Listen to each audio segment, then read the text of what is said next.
What we're going to look at now is a model that links together three types of modeling in a single package. So all three, it's a tripartite model with the three disparate modeling approaches united under a single roof.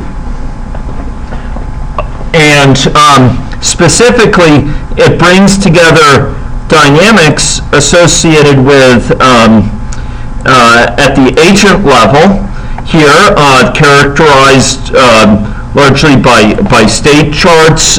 This involves kidney disease and diabetes, so you have these statistically derived estimates for sort of progression of diabetes in the context of competing risks between end-stage renal disease on the one hand and death from during diabetes on the other. We did a competing risks analysis, derived hazard functions associated with these through multiple types of statistical models, and estimates got put into you from there. And then we have a quite staged representation of end-stage renal disease, in particular modalities, different types of dialysis, hemo and peritoneal, and transplant, along with different stages, which is reflective of the fact that we have different levels of costs and different survival profiles associated with different lengths of time since transplant has occurred, and different chances of graft failure of the kidney being rejected.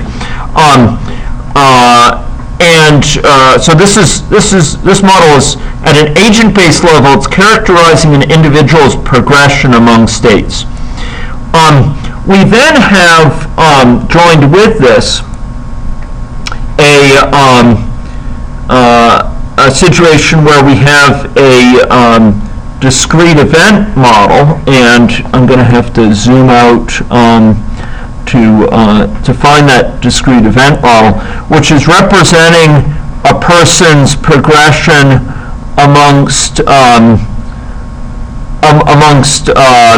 here we are, amongst a set of processes which basically govern in a resource-constrained fashion the availability of kidneys, and in fact work up an assessment for eligibility for kidney transplant. And this actually was a very interesting learning exercise. It proved to be more complex than we anticipated at certain points to really represent the process, but essentially it involves an early rough check of eligibility, and then there's sort of a waiting list essentially associated with assessment, and this is the assessment workup and so on, which typically involves seeing multiple doctors and getting worked up by them. So seeing a cardiologist, perhaps seeing a specialist in some other areas, and at some point, if a person emerges from that, and they're either deemed they're not eligible to be put on the transplant waiting list, or they are eligible to be put on a transplant waiting list, and then from that stage they go to either a living donor transplant or a deceased donor transplant, a recipient waiting list. So here they're awaiting kidney transplants. We distinguish these among other things because the processes governing availability of kidneys for living donor are quite different, and because the survival profiles are different. Often living donor kidneys here are provided by relatives, even sisters or children or what have you. So in any case, there's this whole process associated with assessment and workup, which is resource constrained. It's constrained by the availability of doctors. It's constrained by the availability of incoming kidneys, etc. And a discrete event framework seemed like a convenient one to characterize, as it does in many cases, a nice fit for certain aspects of these care processes, while still characterizing the health progressions of individuals within that process using an agent base formulation and state charts, etc. So we have individuals, while they're waiting, they're progressing through those states, right? They're progressing through those states of switching modalities, progressing through those states associated with hazards of death during that time, all while waiting in these processes. Eventually, there is arrival of a kidney, which may occur, and there's actually a quite involved process of arrival of kidneys into a kidney pool, both from living and deceased donor sources, and people actually get the kidney, undergo the transplant, and then they exit from this system because that particular aspect of undergoing all these eligibility checks, being on the waiting list, getting the kidney is now complete. And so they're leaving the system. So those are, I think you've seen thus far, two pieces. So you've seen the agent-based piece characterizing an individual's health progression, and we've just seen there the healthcare sort of contact piece where they're undergoing workup and assessment, etc. And there's just one piece left, folks, and this is the piece with which I'm going to leave you, and perhaps the piece that will even drive you from this room, not because of its functionality, but because of its aesthetics.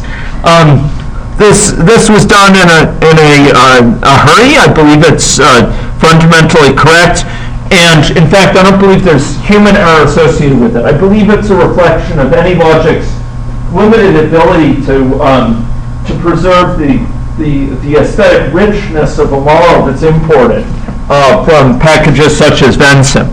And so, ladies and gentlemen, may I acquaint you with the final component of this system, a system dynamics model that represents people's progression prior to developing diabetes. So the idea is, rather than simulating the whole population as an agent, as a set of agents, we can actually use a system dynamics model to represent the broader population before they develop diabetes.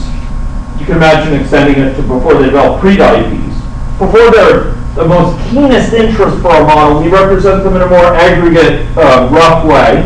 And it's when they develop that they get to the stage where they're a particular focus that we individuate them into agents. We turn them into agents at that point. We turn them into agents that can be followed, whose histories can be recorded, who can be associated with certain contexts and networks, etc. But prior to that point, they're in a system dynamics model. We track their weight status over time. We track their characteristics in terms of their age, their ethnicity, and sex over time within the system dynamics model. We track whether they develop pre-diabetes. And very importantly, turning them to agents has a lot of advantages. Among other things, it allows us to remember their age their weight status in a way that doesn't blow up the size of the entire model. The problem is that while it's a beautiful idea, the aesthetics are limited. The spirit is willing, but the flesh, ladies and gentlemen, the flesh is weak. This is. In all fairness, did this get built in here or did it get imported? No, it got imported. Well, that's what happens when you. Yeah. Yeah. There's a reason. Well, those of you who have admiration for modern art might find it somewhat appealing in its angular lines. It has a rather edgy aspect to recommend it. But there is a method to this madness. There's actually a very well-defined system dynamics model behind this, and it is represented. It's represented in a fashion that is somewhat entropic, and it needs to be cleaned up. And perhaps people in the room can draw straws after this to figure out who's going to clean it up. But a little bit of tender loving care for an afternoon or two would do wonders for this thing, I think. But fundamentally, what we have here, if I can trace the bare outlines, for you, on the other hand, bearing with this affront. We have individuals originating in a normal weight state, typically progressing to an overweight state. If they're born macrosomic, they are actually born into the overweight state. They become obese, and then there's prediabetes. Now, what happens is that at some point here, and it's actually, I'm going to have to go in and derive exactly where it is here. They're actually fully turned into to agents and inserted into that other population as well. And these stages here can be linked in with the agent-based model. But the fact is that they go through these earlier stages where certain characteristics of them are indeed calculated. So, excuse me, I don't want to see that. I want to get to the properties window. Let me see if I can get this. So, in short, they're captured in these earlier stages. Show me my properties. Okay, where is it? Is it down? There we go. So this, for example, overweight general population. You notice it's broken down by age group, by ethnicity, and by gender here. So it's a fairly detailed breakdown of the population, and it's the presence of these attributes that allows them to be then individuated into a full-blown agent with a certain age within this age group picked out randomly, a certain ethnicity and gender group specified as here.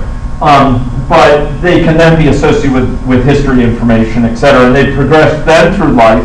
As the point of focal interest within our model, they can progress through life as an agent. And this prevents us from having to simulate the whole population. It allows for a rather lightweight simulation of the upstream factors, still capturing important dynamics while focusing the computational power on the agents and that care process we saw in discrete event.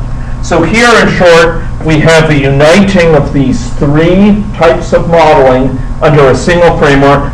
And while the aesthetics fall short right now, I have confidence that within this summer we'll be cleaning it up in a way that will make it, if not pleasing, at least tolerable.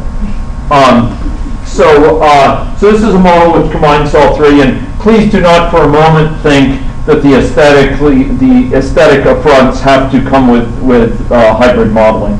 Rather, they're an accident of a overly quick import into to any logic. Yes, Joe? Just the where the agent gets created from the SD yes. distribution. Is that yes. done at the stock, or where you just... No, so what, and I'm going to have to go trace here exactly where it is, but what I suggested to the student that created, and I believe that it's actually something that occurred. It's going to take me a bit of time to find it, but it's there it is. There it is. This is exactly it.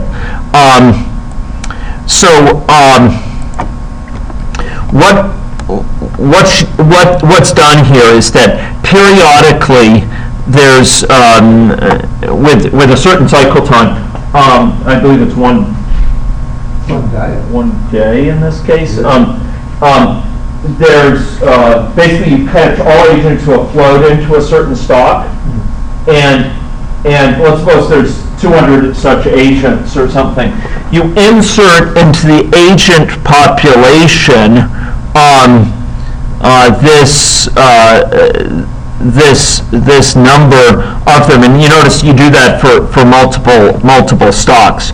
So you have this insert into population, and we could go down and find that here, but fundamentally what happens is this goes through and it creates a person from this, right? So we know we have like 20 people who are age category 60 to 64, non-First Nations women. and we then,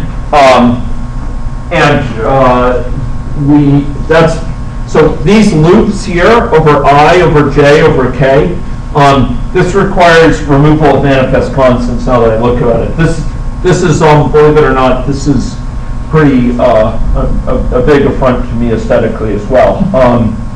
Almost on the order of those previous diagrams. But fundamentally we loop through all age categories, 17 age categories, the 2 ethnicities, and I believe these are the 2 sexes. I may have those reversed.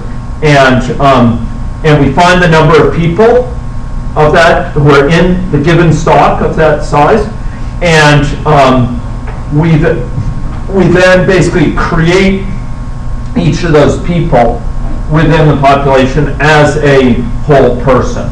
Okay, in other words, so if there are 20 people in the stock that have flowed into it, we go, in this particular age, sex, ethnicity category, we create 20 of them into the agent-based model. Does that make sense? And we do that sort of clearinghouse once, I think it's a day. I'm going to have to check on that. But in any case, it could be as often as you wanted it to be, right? This goes and creates the person, and then create person from stock here is here for each individual to create. It gets a count of individuals to create, and then fundamentally, and here we figure out what their age will be. Figure out, I think, their age. Okay, no, actually, there's a custom distribution that's used to figure out, I think it's maybe their disease type, but yes, it gets a random age from custom distribution, because you consider someone who's 70 to 75, they're more likely to be the early side of that than later, or 90 to 94, they're more likely to be the early side. And then it creates the person. This is the standard create person with this, I think, uniform birthday within the year, with that specified age. That's that age random. So age random in this ethnicity group, in this gender group, in the current model year, etc. Does that make sense? Yeah. Yeah. So this is how we create that. I guess in practice, you just have that number, yeah. And then hopefully you'd probably create the agent on presentation when people start to collect real data, and then you just instantiate it with the actual data set. Yeah, yeah. You could do this. I mean, there's limitations to this in the sense that there are some good reasons for wanting to record people through their entire life course, for a life course perspective, and you're not getting that here. But what it does allow you to do is to use your computational resources, to focus on the group of greatest interest. So, okay. So that's a tripartite model. And if any of you are interested in this, I'm glad to share them, bearing in mind that a number of these are AnyLogic 7, have been brought into AnyLogic 7, we'd have to work with that. Okay. So I think that's all I'll have time for today. Jeff and I need to get off to a different appointment. But if there's any questions right now while I pack up, I'm glad to answer them. And if there's any strong questions, maybe we can put together another little lecture or what have you. Okay, I think I may give a lecture on that missing topic, which I didn't do today. Okay. I was just wondering, so yeah. That last model, what did the agent-based side of the model accomplish? The agent-based side basically accomplished representing in detail the agent's progression in a way that allowed, among other things, longitudinal information to be carried. So we actually had quite a bit of information on individuals' longitudinal histories empirically. In other words, we had historic data on like how long someone is in the waiting list and all that sort of stuff, how long it was between their transplant and graft failure, et cetera. And having this in agent-based allowed us to make use of that information, because in a system dynamics model, it's not about distinguishing people, so you can't really ask, for example, about an agent's life course, about how long they had these certain characteristics. Where with an agent context you can. It also would, in principle, allow us to capture their family context, potentially aspects of where they live, and a variety of other features that are awkward or impractical to capture within a system dynamics model, and not a good fit for a discrete event model. So it's this whole sort of progression here among health states that's particularly relevant. Whereas the healthcare processes and their dependence on resources, that's where discrete event modeling, for representing many of them, it can really shine. Because it's the resource-constrained processes are where it really can come to the fore. You got to have queues, and you got a broker with who gets what resource and that sort of stuff. Does that make sense? Yes. Yeah. But here we could put these into networks representing the families, and if we wanted to, and certainly characterize history information on them. Okay? Thanks very much to everyone.